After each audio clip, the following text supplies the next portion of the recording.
pepundhen para sepuh haji sepuh ing menika sampun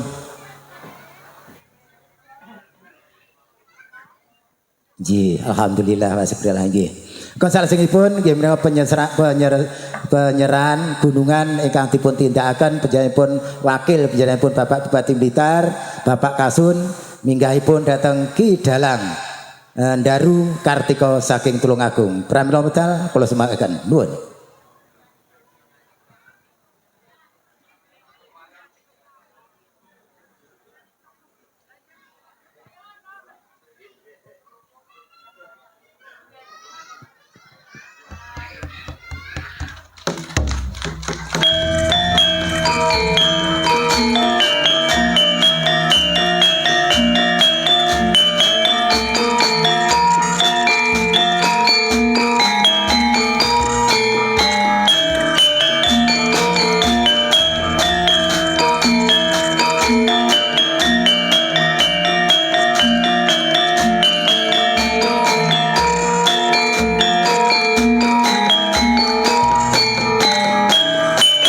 Dumateng para bapak para ibu kang sedaya kula hormati, mekaten penyerahan saking gunungan ingkang dipun aturaken panjenengan wakil Bapak Bupati jenenganipun Bapak Kasun minggahipun dumateng Ki Dalang Ndaru Kartika saking Tulungagung.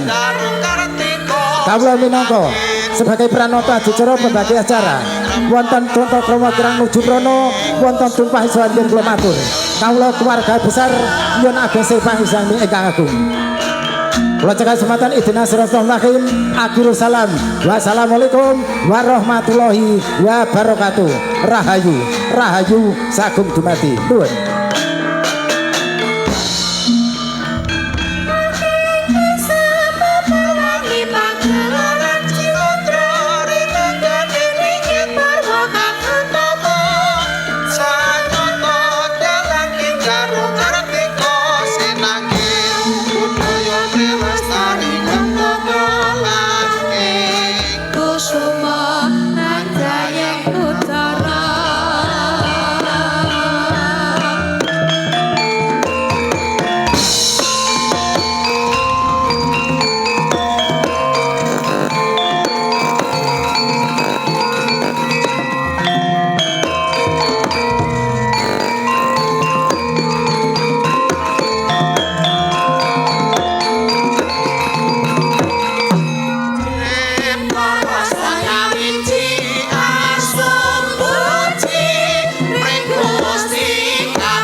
sang Maha Agung Allah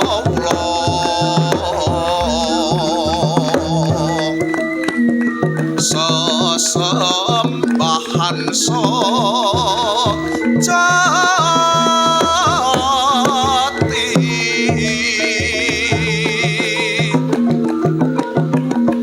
sesanti bismillah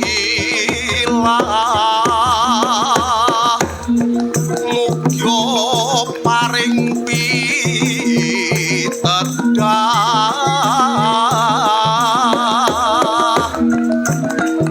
pepadang gesang sejati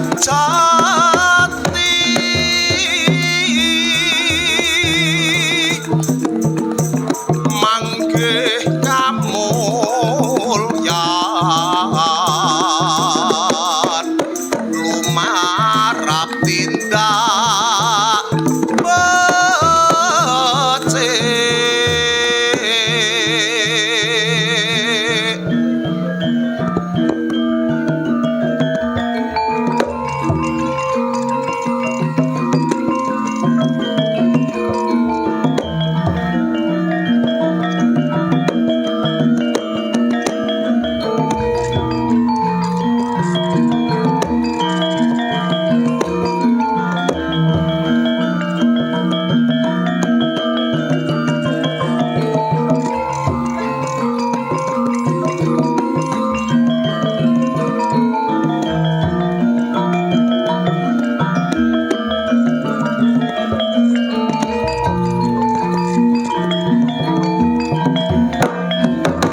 Allahumma sholli ala sayyidina Muhammad.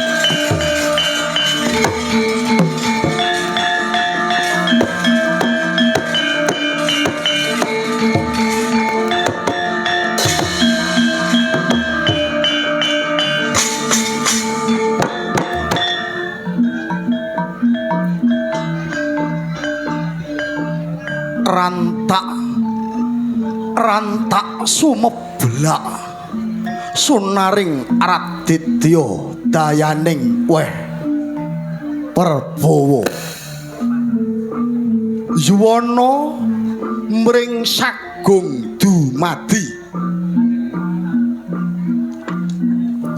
gumelare sutra pethak minangka jagate pewayangan kena ginelar kena kinukut manut kang yasa budaya Jawa adiluhung dongeng kuna ngemu surasa mulya lah punika gumelare Ringgit Purwa pagelaran Ringgit Purwa ing dalu punika memuji ngesti sawiji memayu hayuning bawana hayu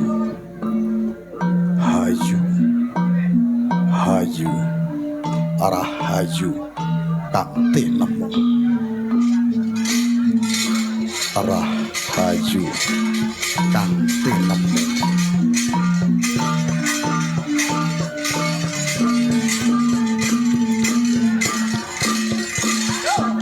rahayu kang tinemu Sindro kang bala tumingan rang campo sabyo ngandali lir kating pileting goto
pomo kaki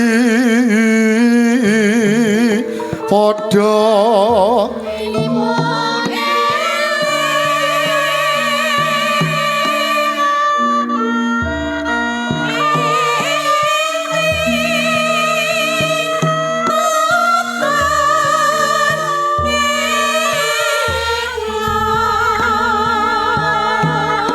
jagat dewa wasisaning Bathara Yayi Prabu pun Kakang Mandura kang prapteng ana negara Ngastina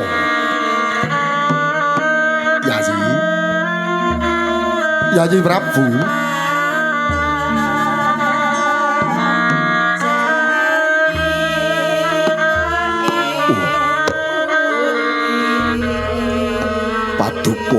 Bapak Prabu Mandura ingkang rawuh. Iya Yayi.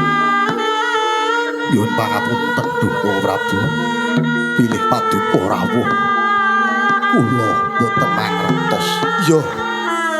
Ora lho. Sajak kawis tara kaya wong linglung polatane Siadi. Nganti-nganti keng Raka Mandura wis prapteng ana Praja Ngastina Siadi ora weruh. Ana apa to, Di? Ana apa? Bapak Prabu. Saderengipun kanthi rawuh paduka kula ngaturaken pisegan pambagyareja. Ya, tak tampa ana luputmu ora dadi pangapa. Bali Pudyastawan ing Raka Mandura Tampanana kula nekna inggih. Gunawalan pengampi kula awit pangestu paduka ingkang rementah. Kula cadhongan yasta kalih kapundi mustaka dadosaken jimat. Yayi, morage kondo mangkir. Bapak Prabu bilih rembakan langkung prayogi kula ajak wonten salebeting pasiwakan. Jalaran menapa kalenggahan menika lagi wonten sawijining rembug agung mapan wonten pasiwakan negari Ngastina. Oh, mengkono. Ya, yen to pancen kaya mangkono ayo tak derekake.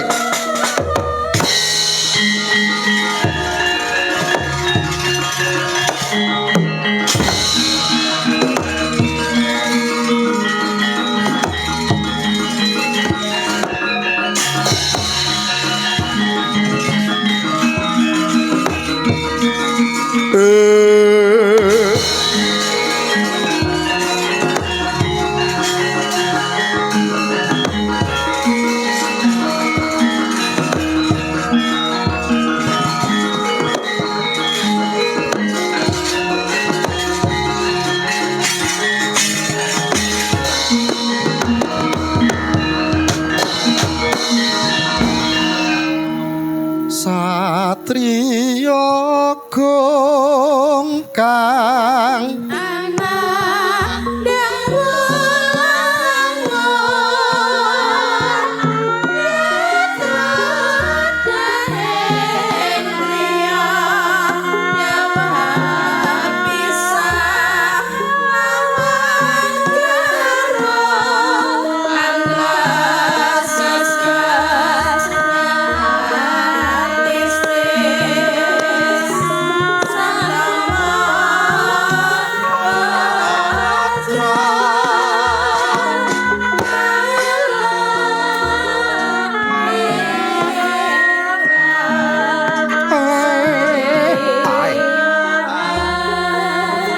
bleget dewek ugek-ugek mel-mel sadolita.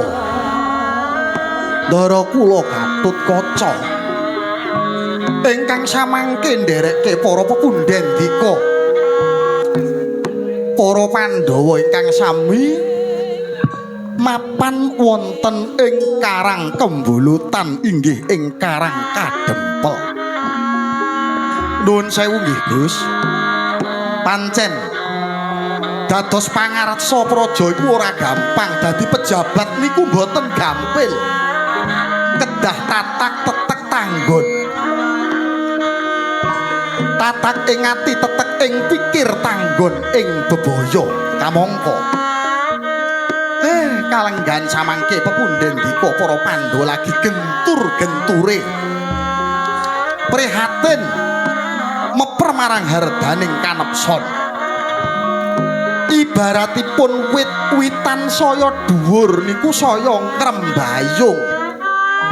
Milanipun kula nyuwun kanthi sanget kaliyan panjenengan ugi putra brayat Pandhawa lintunipun supados nguwati wit-witan kala wau. Jalaran menapa yen ora dikuwati wekasane yen nganti rubuh bisa gawe kapitunane wong-wong sing mapan ana sak kiwa tengene. Gus, kula suwun mangjaga mangreksa katentremaning wewengkon Karang Kembulutan. Inggih, Kyai Semar. Ampun ngantos kuwatos kula miwah kadang-kadang kula putra Brayat Pandhawa ingkang badhe ngreksa dhateng katentremaning Karang Kembulutan. Inggih, manekaten kula badhe sumusul dhateng pepunden Bika anggenipun mapan wonten ing Sanggar Pamelengan. Mangsa bara anggenipun ngreksa Karang Kembulutan nggih, Gus.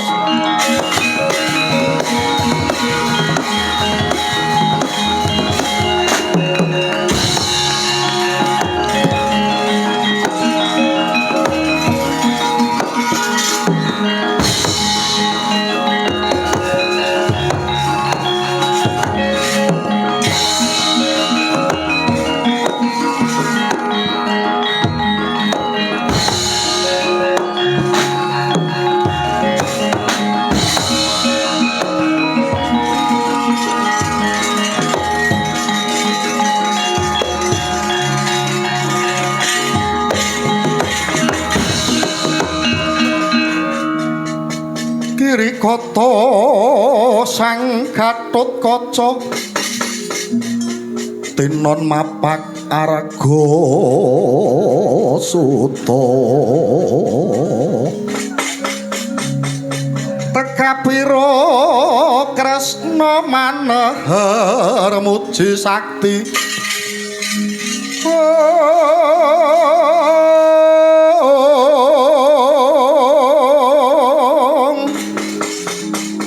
semune ngarcita wang-wang semune ro ngarcita wang-wang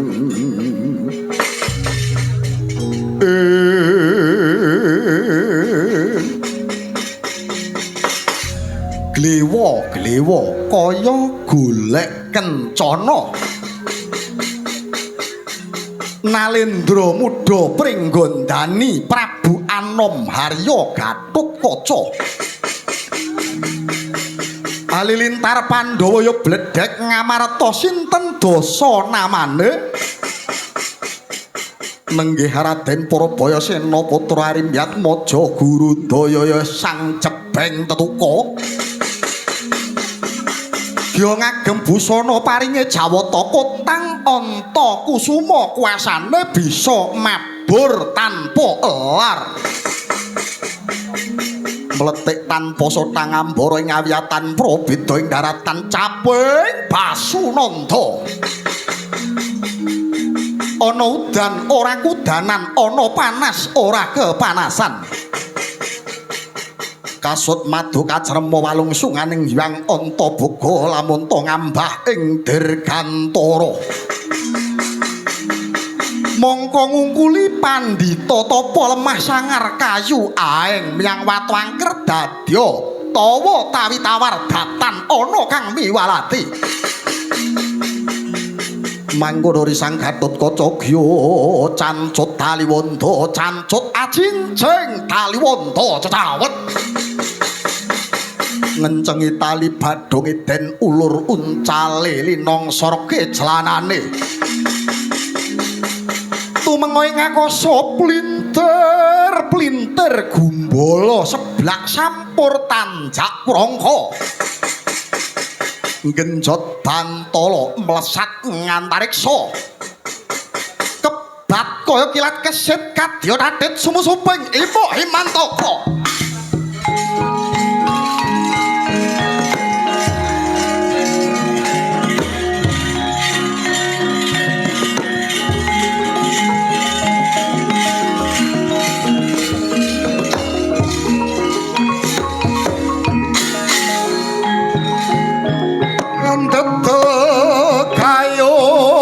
kono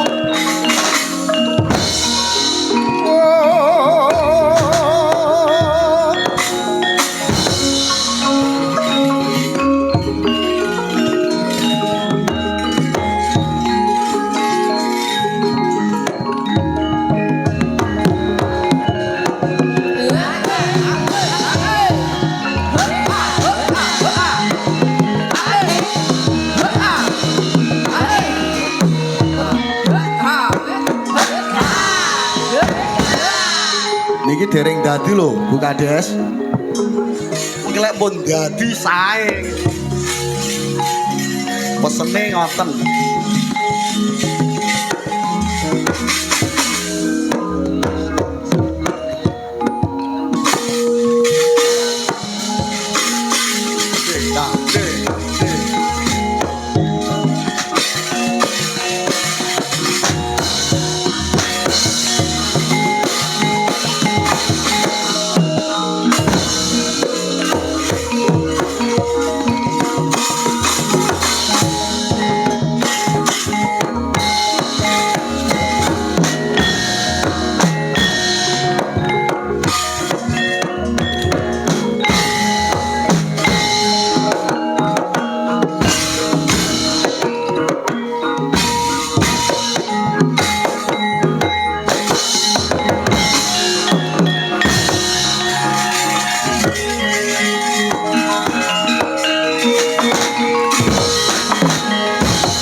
Sri Mahanata Prabu Duryudana alon ngandikanira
leng-leng rambyane kang sasangka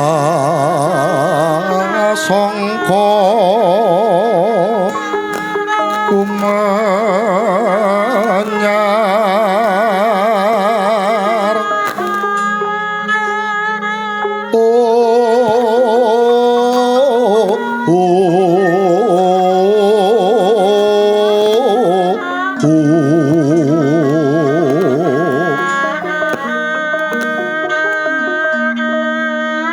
mangrengga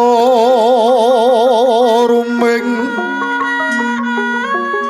puri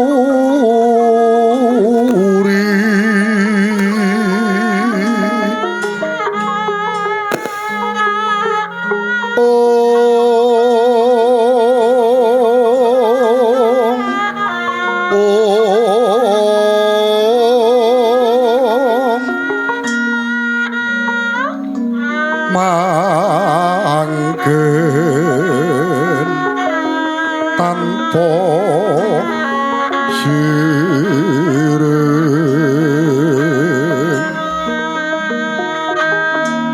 alap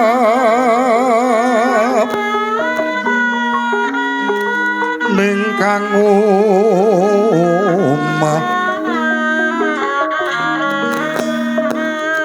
mas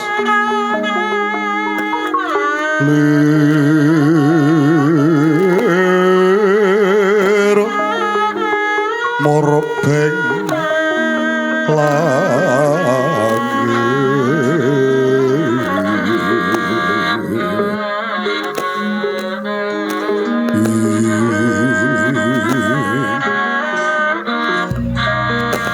tekian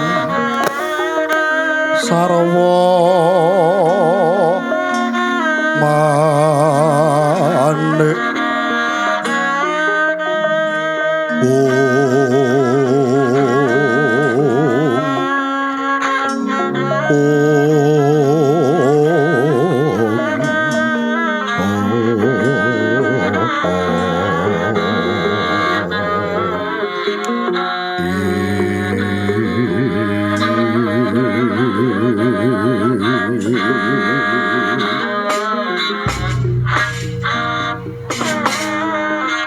jagat dewa wasisaning Bathara Yayi Prabu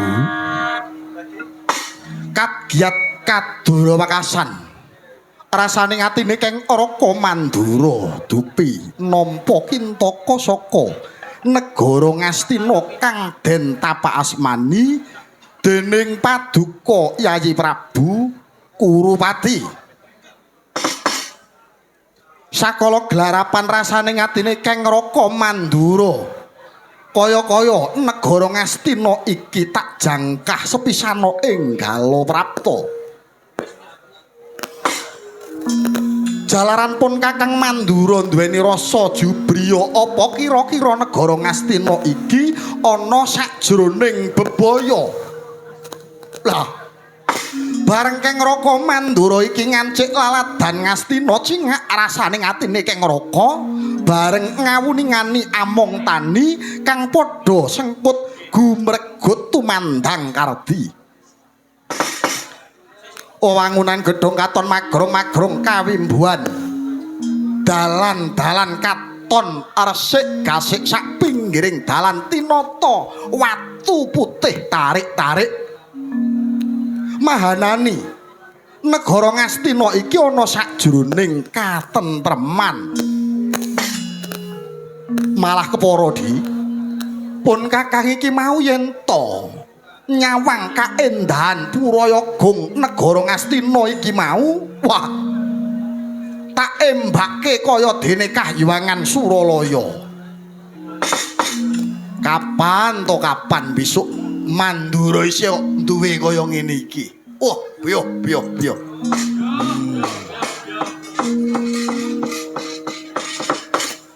Yayi Prabu njero poto darunane paduka Yayi Prabu Duryudana mondhongi praptane Kang Raka Mandura. Kang Raka Mandura mung tansah ngangklungke jangga nilingken karna.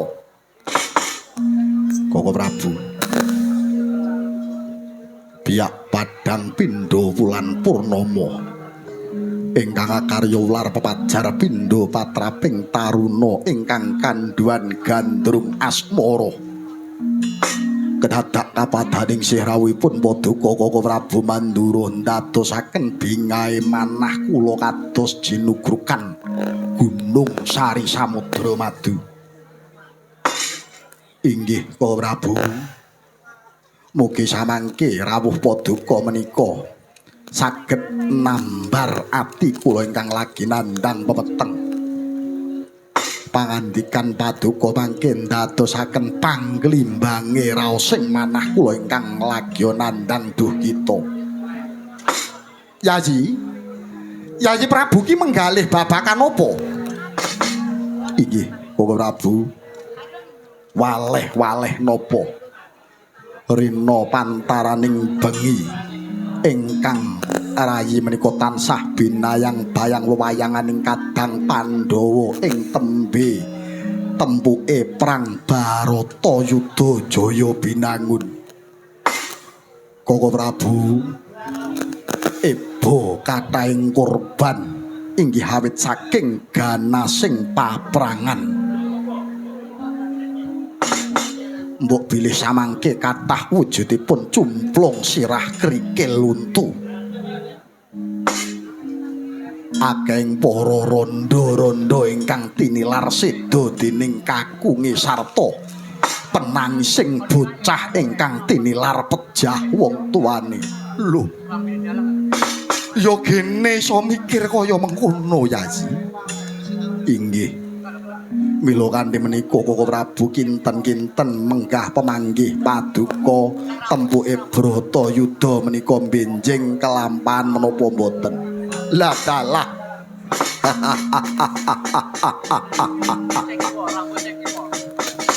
Yayi, yen to ngrembug perkara perang Bratayuda iku wis sinerat jroning buku gedhe utawa sing diarani Perang Gedhe.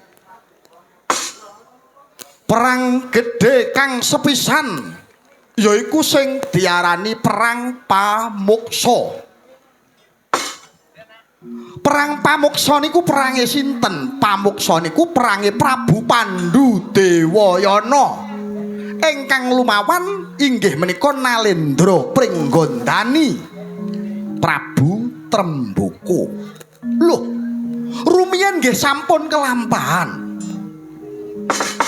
Wondene ingkang angka kalih inggih menika naminipun Guntarayana. Perang Guntarayana. Sinten ingkang ngayati? Mbok bilih Penembahan Durna menika taksih kemutan. Lole sama lole mbret gantel buntute omah joglo. Allah. Inggih, Nger. Perang Guntarayana menika naminipun perang ingkang gedhe ingkang angka kalih ingkang ngayati inggih menika putra siswa kula satriya panengah Pandhawa Raden Harjuna ingkang lumawan kelawan Prabu Niwata kawaca rikala semanten Janaka munggah gunung Indrakila mlebet wonten salebeting guwa apa ta Mintaraga lah gua Mintaraga ngaten nggih Ger inggih Bawa Penemban kados mekaten dados menika sampun kedadosan sampun wondere ingkang angka 3 inggih menika Gojali Suta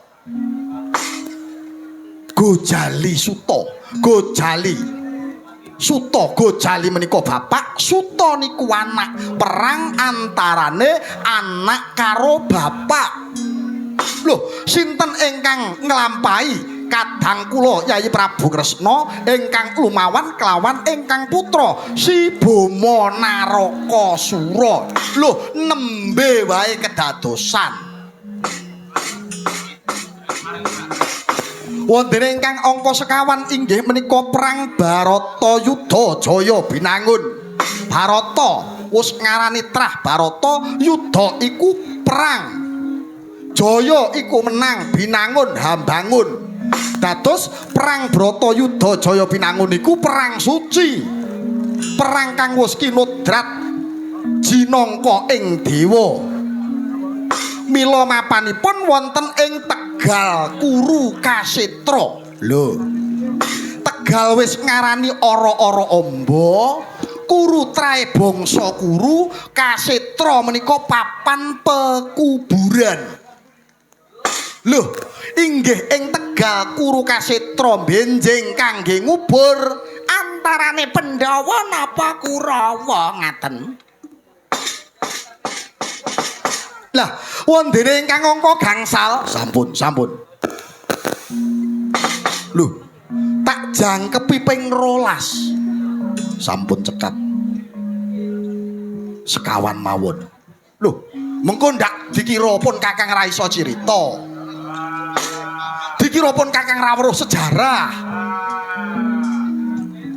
boten awit taksih kathah ingkang badhe kula suwunaken pirsa dhateng Paduka mang taken mumpung Kang Raka mapan wonten Peh Doplang Ngestina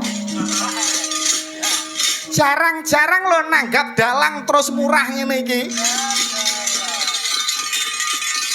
dados dalu menika kepetung Baladewa ingkang paling mirah piyambak nggih dalu menika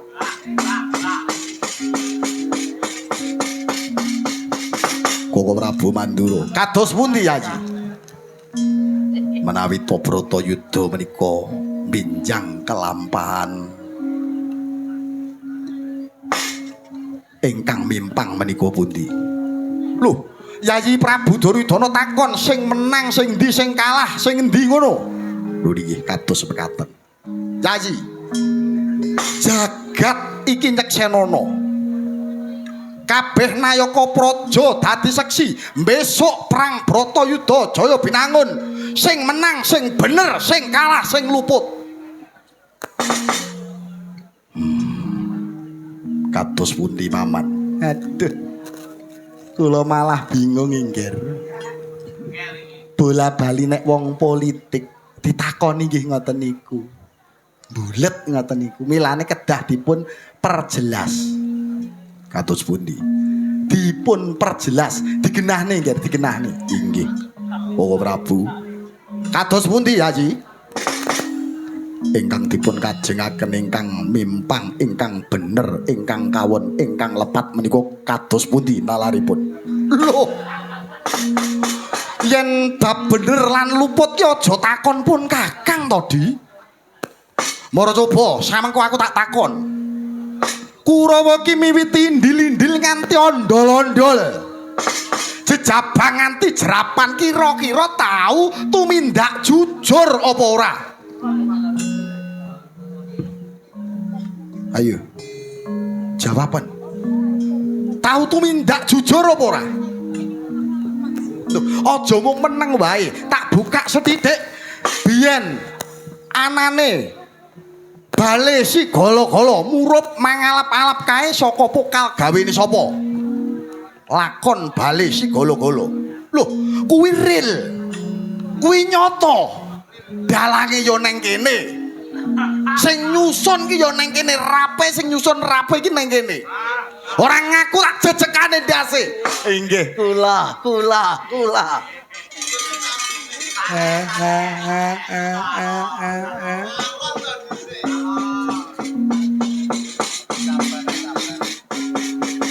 Kaya mengkono kuwi wau. Loh, ewadene Pandhawa urung dikeparengake pejah wekasane ditulungi kelawan garangan putih ngesong ana ing bumi. Bareng ngerti yen to Pandhawa isih urip, Kurawa golek cara neh. Kae Dursasana nantang omben si Bratasena ning pinggire Bengawan Bagiratri. Coba ing atase banyu disumet korek bisa murup, dicampuri daru beksi, dicampuri wisa kon ngombe Bratasena. Lho, wekasane Bratasena gembletak njebabah ndepani lemah ana pinggiring Bengawan Bagiratri. Bareng ngerti Bratasena ora sadar diri. Loh, wekasane Kurawa padha golek oyot-oyotan. Bratasena ditaleni oyot-oyotan, ditaleni dibalui watu, dimplungke ana ing Bengawan Bagiratri. Nuwun sewu Yayi, nuwun sewu. Iki nek dipikir gawe logika, Bratasena mesti bakal mati. Werkudara mesti pejah. Loh, ewadene Bratasena ora mati. Wekasane ditulungi kelawan dewaning para mina jenenge Pukulun Naga Basuki. Oh, kaya ngono lho. Oyot-oyotan diudari. Wekasane Bratasena diparingi suplemen unjuk-unjukan penyegar badan. Naminipun Tirta Rasa Kuda. Sing dayane sak kendi niku 10 gajah. Mongko Bratasena telas pinten kendi? Cobi. Bratasena telas 10 kendi, 10 gajah ping 10 kendi. Kaya ngono saiki kekuatane Werkudara. Bayo ampuhno. Kira-kira kuwi nek sing ngombe aku bola-bali bojoku mesti meteng. Rosano. Ayo. Wonge ya teka.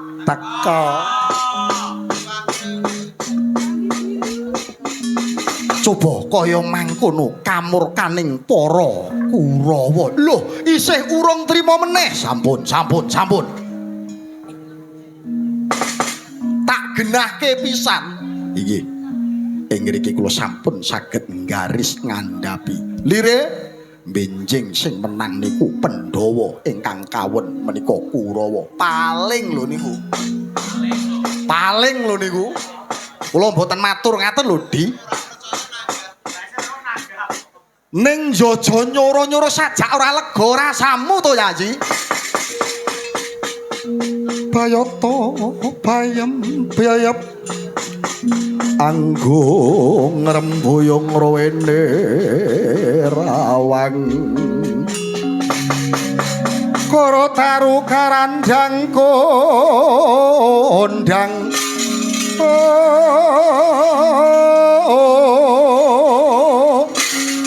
dondong ase sanding kodek bengak-bengok manguk-manguk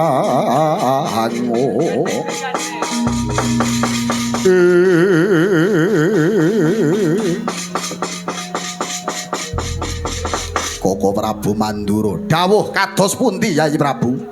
Umpaminipun Bratayuda Jaya Binangun menika dipun gagalaken kenging menapa mboten? Dos pundi? Perang Bratayuda Jaya Binangun menika digagalaken kenging menapa mboten? Lho. Nggih kenging mawon. Kenging mawon Yayi. Nek Baladewa liyane rawani monggo, khususon Baladewa dalu menika saged nggagalne Bratayuda. Caranipun kados pundi? Caranipun inggih jenengan wantun saranane inggih ngaten Yayi. Negara Ngastina sakwutuhe iki kabeh pasrahno marang Pandhawa bar ora ana wujude Bratayuda Jaya Binangun. Leng-leng priya mangungkung kandhoan remang lir-leno tanpa kanen yen tantulusa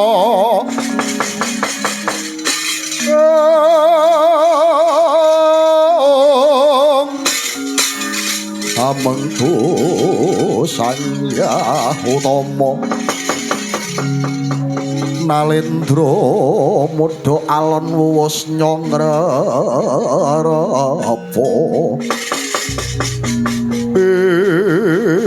dereng ngantos purna pangandikanira Nata Mandura Prabu Baladewa kelawan Nata Ngastina Prabu Duryudana kedadak gumedher aneng pasewakan jaba lenggih sang Begawan Gura Dahana ingkang miyak Kang Maraseba satemah tidem kang samya tinakil.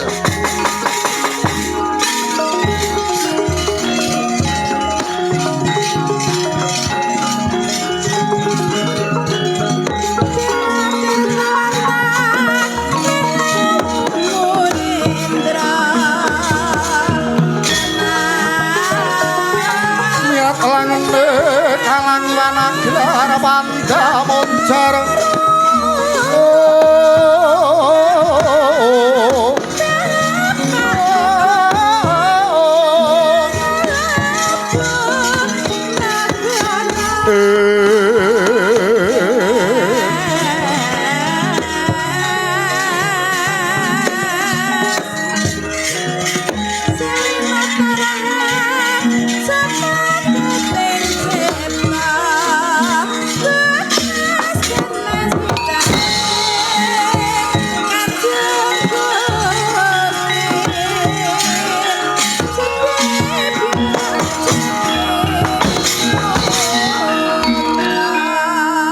ladrang gleyongan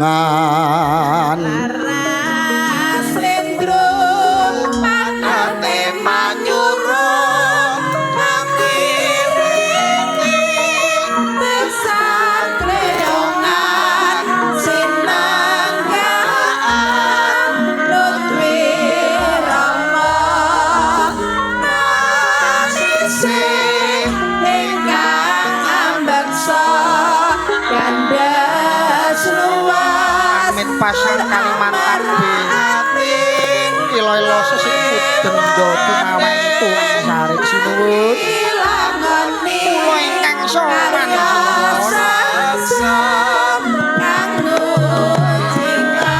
monggo pisanan kula aturi minggah wonten setinggil pasewakan agung Negari Ngastina ngaturaken agenging panuwun ingkang tanpa pamrih.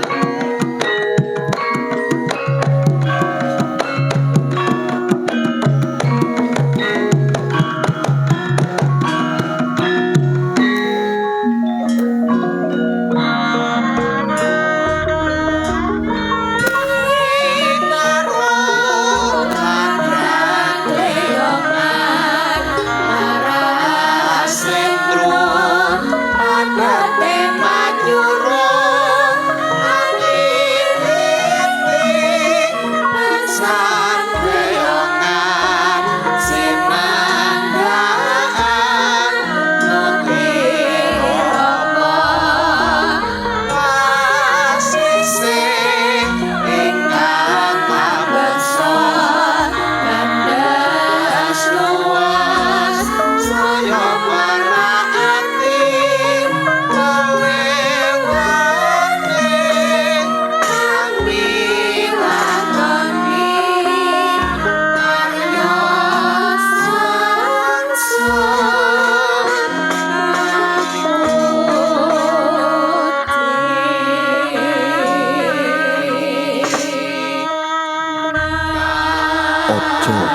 Pandak walamun ora tambuh dasare pancen durung wanuh.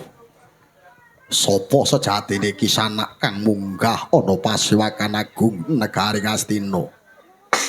Inggih sinuwun Prabu. Dipun tepangaken ala tanpa rupi kula menika nggih sawijining pujangga. Kula menika pujangga saking negari Tunjung Langkaban. Andhanipun Sang Prabu Dewandana. Nami kula pun Begawan Guradahana. Begawan Guradahana. Nuwun inggih. Nuwun sewu sinuwun napa leres menika negari Ngastina parandene ingkang lenggah mungguing singgang sana menika paduka sinuwun Prabu Duryudana. Ora luput apa sing dadi pandakwamu. Ya iki negara Ngastina. Prabu Duryudana ya panjenengan ingsun pribadi. Aduh, syukur alhamdulillah. Nuwun sewu dipun tepangaken bilih kula menika sawijining pujangga ingkang rumiyin lair ing jaman purba. Dados kula niki pun tuwir sanget. Ron maturon ingkang kula mong menika ngantos dumugi Nalendra manca negara. Lajeng nuwun sewu anggen kula sowan ngabdi antara wonten ngarsa paduka saderengipun kula matur diagung pangaksama paduka. Jalaran kula menika mboten patek pinter basa sinuwun. Ora tadi baya pangopo Penembahan. Marwagi matura. Ana wigati apa? Inggih. Nuwun sewu, gandeng kula menika nggadhah ngelmu naminipun ngelmu tropong jagat. Sajroning ngelmu tropong jagat menika nguwasani keplasing pangrasa, keplasing pandulu sarta wileting micara. Keplasing pangrasa aku iso ngrasake kahanane sapa wae nadyan to aku ora adu arep. Umpamane ngeten iki sing mburi sanding son buangan ngrasani aku ya roh. Dalang kok apik men to ya, pira ya? Kula niku pun ngrasa wonge kalungan sarung.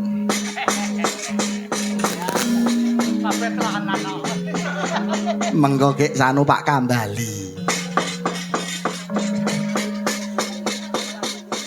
Niku keplasing pangrasa, keplasing pandulu aku iso nyawang kahanan ngendi wae nadyan to ditutupi gedung, ditutupi gunung lan ditutupi apa wae.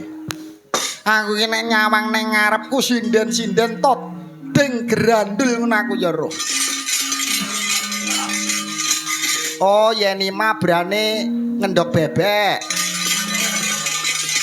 Ngono ki aku ya roh. Nek sing pinggir dhewe kae ungu.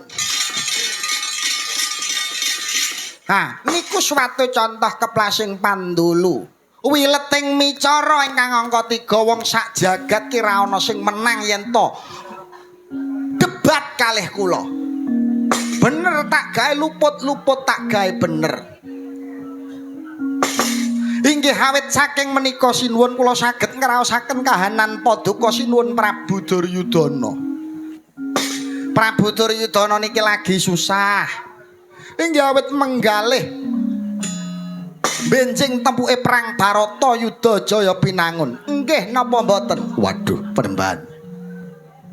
Jumbuh apa sing dadi pandakwamu? Pawan Pati. Kula nggih anak Prabu kados pundi? Sajake ana Pendhita Linuwih. Waduh. Nuwun sewu Mbah, njing medale pinten? Nek kuwi aku ora roh ni. Lah, aku arep golek pulian kira-kira metune pira tak tombokane. Ben pulih ngono lho. Ora usah ngono ni, bengi iki janji kowe iki ikhlas, mengko mesti barokah. Amin. Inggih. Nuwun sewu nggih anak Prabu Duryudana. Inggih. Menapa samangke paduka nderek menapa dados iguh pratikel kula. Nuwun sewu. Umpami kula nyuwun tulung dhateng Paduka. Iguh pratikel ingkang kados pundi ingkang Paduka gadahi? Mekaten. Kula nggadah usulan. Bratayuda saderengipun Bratayuda menika kan kedah dipun gagalaken nyuwun panjenengan lak ngoten. Inggih. Lah, gagale Bratayuda menika saranane namung kalih. Ingkunge wong loro setunggal. Inggih menika wong Boga Sampir Lurah Semar Badranaya. Parandene ingkang angka kalih inggih menika Nalendra Dwarawati Prabu Kresna. Mekaten. Kok sik ta? Kenek gembrunggung iringan pelok iki. Wah, sajake aku ngrasa ndak tek penak iki. Rodo muntaplir genetap duka yayah sinipi. Jojo bang mawe ngowengis. Kumretut wadaning lathi waca kerat ngigit-igit. Wong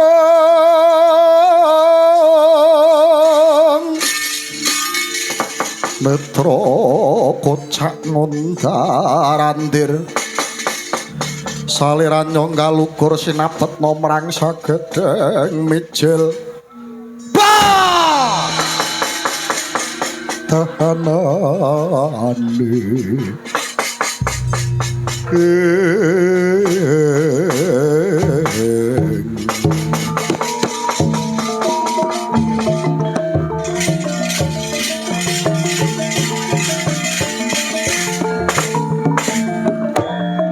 dus malaning rat glaglang bumi lereking jagat panuks manding jajalanan. Pendito mandhepur ini loh, sapa sing bengak-bengok neng mburimu? Aku Nata Mandura Prabu Baladewa. Walah, Paduka menika tamu. Ya aku dayoh ning kene. Padha dayohe jebule. Aku gelem ngungkurke sinuwun Prabu Duryudana. Ning aku tak njaluk palilah dhisik. Muragi. Njaluk palilah marang Yayi Prabu Duryudana. Nuwun nggih. Sinuwun. Menapa kula dikeparengaken malih dhateng Paduka kula badhe nanggapi dhateng pawongan ingkang mapan wonten wingking kula menika. Beneran. Ora dadi boyo mangopo nanging aja nganti nuhaken dardah. Inggih sinuwun, kula dudu pendhita alit. Kula nggih pendhita sing ngerti kelawan tatanan nadyatma pun kang muga ngerti tatanan yen iki mapan ora pasewakan ya.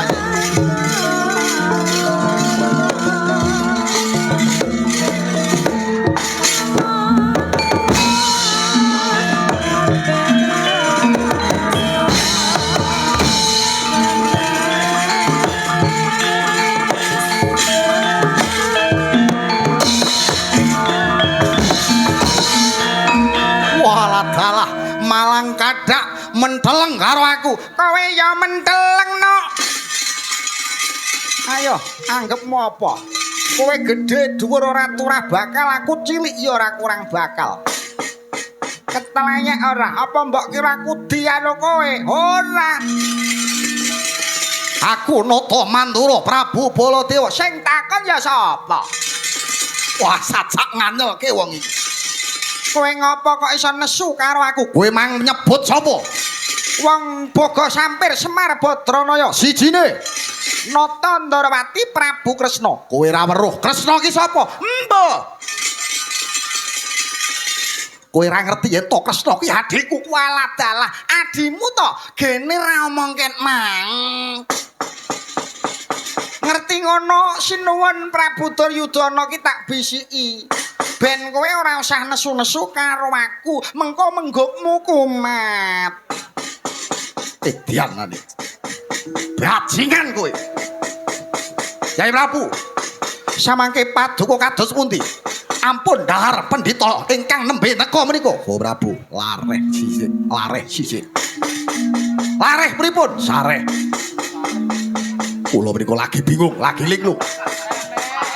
Kami srontolen ngaten. Kami srontolen. Jadi yen to pancen Yai Prabu ora bisa ndahar apa sing dadi tembuke ing Raka Mandura. Dina kalungguhan iki bacutna pun kakang tak bali wae menyang negara Mandura.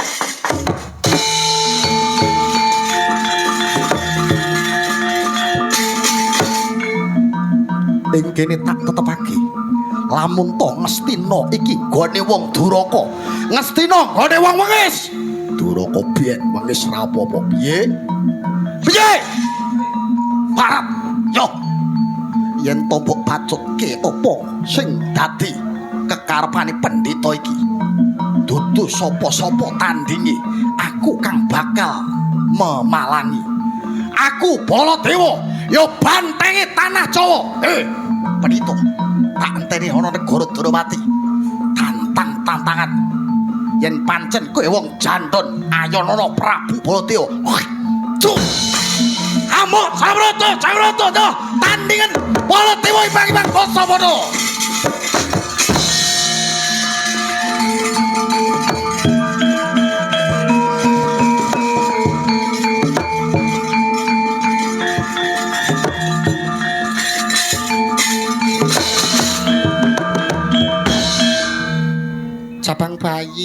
Jabang bayi. Yamene wis didoni wong. Lho, pripun? Alah ora enek belung tak elek ngono ae. Iya. Kok yo ramen. Baladewa kemunton arep nesu ora iso merga ning pasewakan. Kok iso yo akting ngono ki? Loleh somolantik.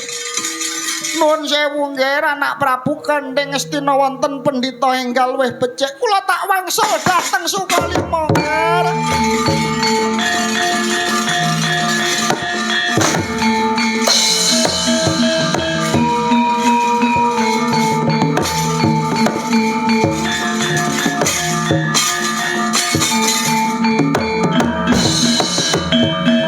Kados pundi menika paman? Sedaya sami kundur pun mboten usah kuwatos. Kula niku mboten percaya nek Penembahan Durna niku bali. Lah kok saged ngaten? Alah, jenengan mboten ngertos to, Kakang Wakni Gondel niku gadah gendaan wonten Peh Duplang. Nih, lho. Lah kok balik? Rekku keri kok. Keriane kok. Wonten Peh Duplang saestu menika. Mengke lek mboten wasul, benjing-enjing bareng kruwat ngoten lek mesti teng mriku. Biasane tok-toke nyuwun mbako. Kalih nyuwun kopi ngoten. Lajeng sawangke kados pundi? Pun kula langkung prayogi sarujuk kelawan Penembahan ingkang nembe rawuh menika. Kados pundi Penembahan? Iya, nek sarujuk gampang seranane. Butuh ragat pira? Mboten kathah 7 dasa gangsal. Nek mboten wonten sak monten sak cukupe mesti kula nyanyi. Kula garap kalih kanca-kanca. Kula niki mboten cukup panggah tak cukup-cukupne kok. Pun to? Gampang-gampang Bukades. Pun kula cekapi nggih, matur thank you. Monggo nggih Pasewakan Agung dipun bibaraken. Samangke kula aturi nderek Kembul Bujana Andrawina Penembahan. Ora usah aku tak ning jaba ae. Aku tak mlayu goleki anak buahku. Ya kuwi para wadya tunjung Langkaban tak irite menyang negara Ndrawati mekaten. Aku dompanana saka kaduan. Keplokana ni inggih ngestokaken dawuh. Pawan Patih Pasewakan Agung dibubaraken. Inggih nggih. Kalih sinambi nyawang lenggut-lengguting waranggana nggih. Jake bokonge kok mbune lek medat-medat to ya.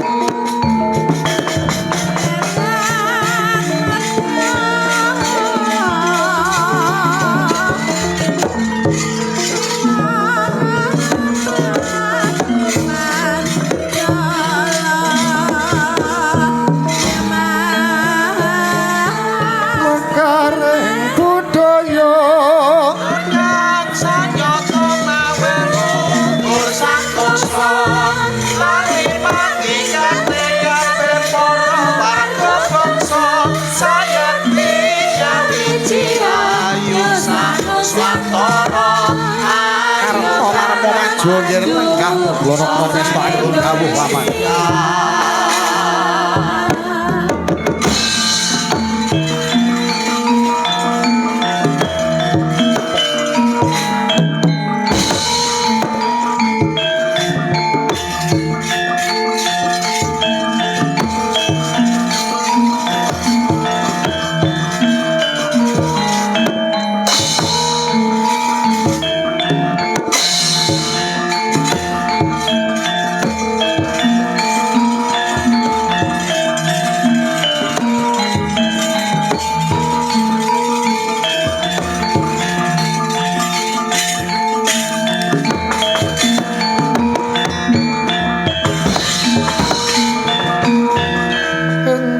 Bidal gumoro saking jroning praja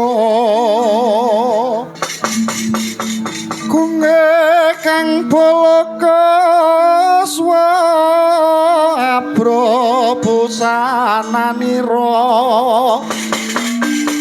lir sorya wedalira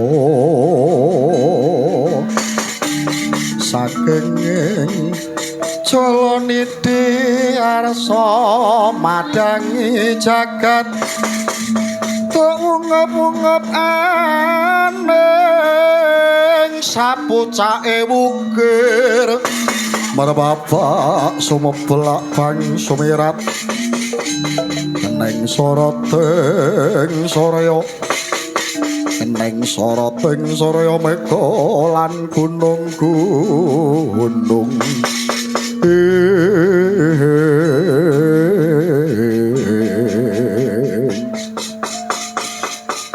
Karta marmo kula wonten dawuh paman wis weruh dhewe apa kang rinembug jroning Pasewakan Agung negara Ngastina kula non inggih dawuh kados pundi metu njaba wadya bala sata Kurawa jumangkahna pareng madal ngrumiyini paman.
maju Kurawa.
Medul mbute rambute gimbal modal madul loh toh entoh mblak gemblak jebul ana barongane wedak to mblak langking kusuma ki piyoh ma yeni ma tancakno ya bong keplan kendang mulai yo iki lho teh goplan dagangane langking kusuma kaya ngene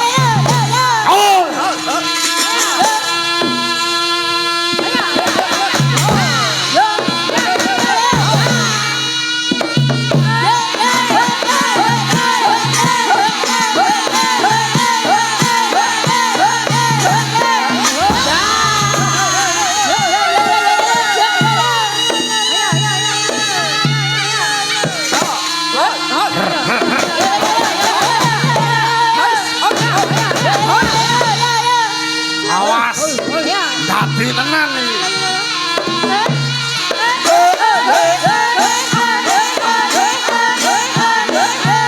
Ayo. Roken pangkune lho. Barongane wedok. Yo.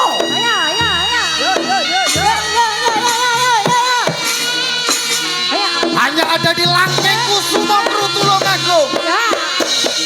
Oh.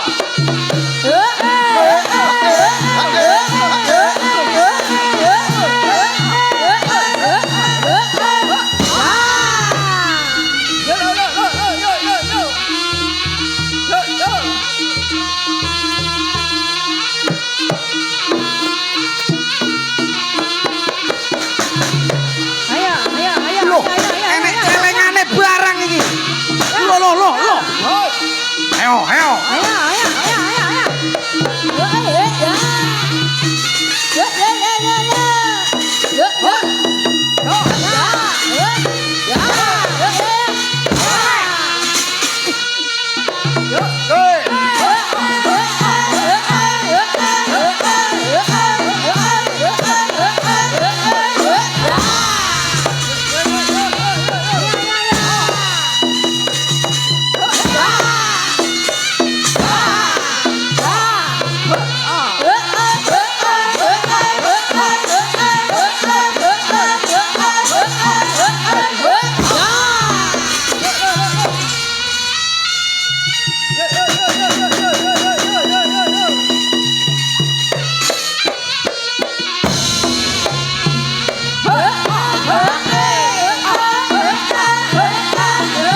Rupane yang selempah. Yana ya. Lho. Enek apa neh iki? Lho, Bu. Ibuke Cacah iki. Weh. Lah kok malah ganong kowe? Kong, sesuk jumukno ganongane. Dalange tak ganong pisan. Oh ya, oh ya.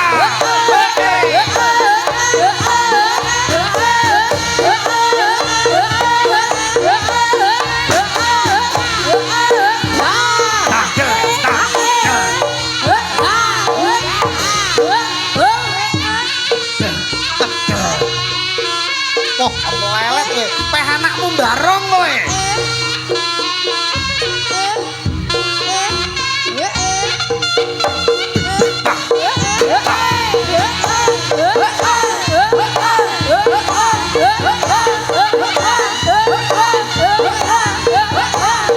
Salam kenal datang dulur-dulur peh doplan.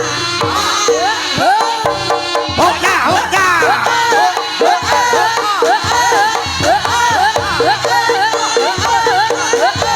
Oh,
lampahe ring rata tanantara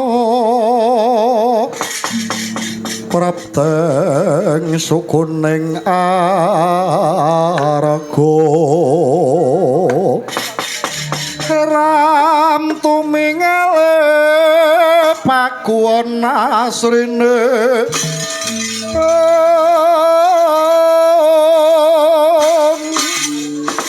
dendeng saengga praja umpyong kang pratangga posekan kang janmu katon lembehane merak kesimpir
Meja ipone le